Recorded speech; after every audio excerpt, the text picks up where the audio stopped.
যখন তুমি নিজের রক্তের মানুষের দ্বারা কষ্ট পাবে, তখন তুমি একবার নবী ইউসুফ আলাইহিস সালামের কথা মনে করো।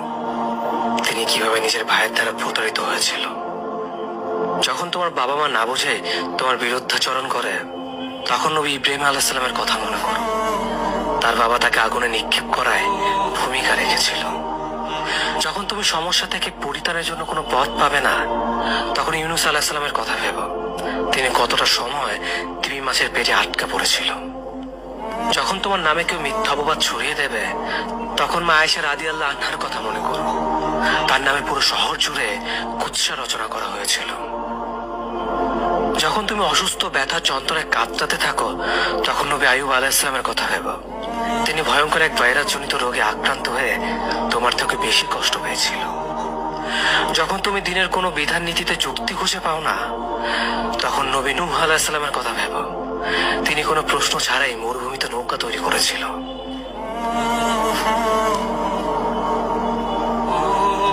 যখন তুমি আত্মীয়স্বজন পরিবার বন্ধু বান্ধবের কাছে হাসির পাত্রে পরিণত হও, তখন তুমি শেষ নবী হযরত মুহাম্মদ সাল্লাল্লাহু আলাইহি ওয়াসাল্লামের কথা ভেবো। রাসূল সাল্লাল্লাহু আলাইহি ওয়াসাল্লাম বলেছিলেন, সবচেয়ে বড় পরীক্ষা দিয়ে সব থেকে বড় পুরস্কার আসে। যখন আল্লাহ কাউকে ভালোবাসেন, তখন তাকে পরীক্ষা করেন, এবং যে এই পরীক্ষাগুলো মেনে নেয়, সে আল্লাহর সন্তুষ্টি অর্জন করে। আর যে অভিযোগ করে, সে তার ক্রোধের পাত্র হয়।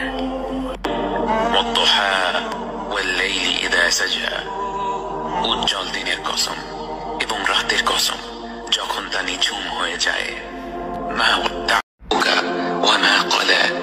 তোমার রব তোমাকে কখনো পরিত্যাগ করেননি এবং তোমার প্রতি অসন্তুষ্ট হননি।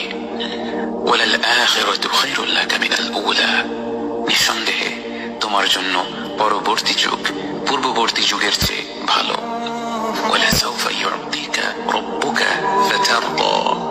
আর শীঘ্রই তোমার রব তোমাকে এত দেবেন যে তুমি খুশি হয়ে যাবে।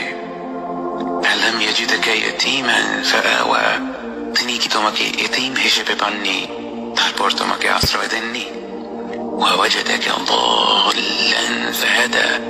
তিনি তোমাকে পথ না পাওয়া অবস্থায় পান, তারপর তিনি পথ দেখান।